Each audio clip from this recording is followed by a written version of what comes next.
How to be a successful teacher? Well, that's a big question. It's hard to answer that question simply.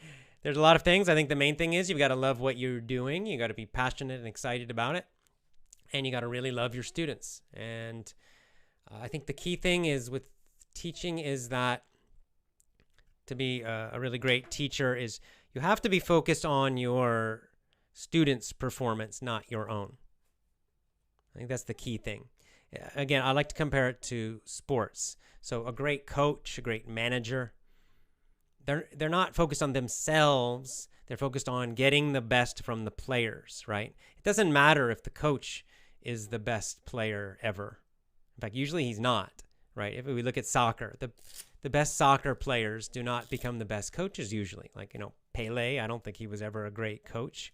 Many of the great managers and coaches now in Europe, they were players. They were maybe good players, some of them, but not the very best. Most of them were not the very best.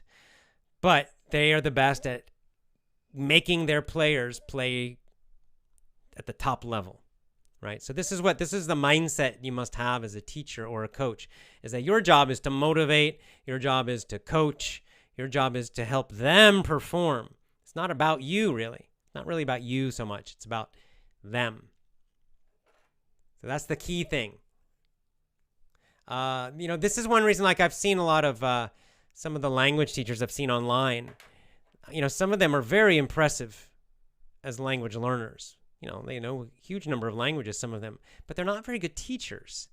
And because they're too focused on themselves, they're too focused on always talking about, I've learned, 10 languages and I can do this and I can do that and I do this and I. And in some ways it can actually hurt the motivation of the students, because the student is still learning one language and they're having a lot of trouble and their motivation's down and they feel like they can't do it. They have no confidence. So saying how great you are doesn't help them. In fact, it can hurt them.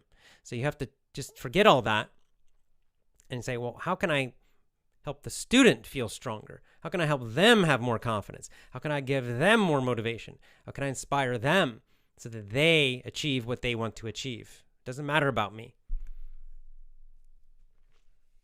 So work on that. That's my best advice. And there's many other things you can do depends on what you're teaching.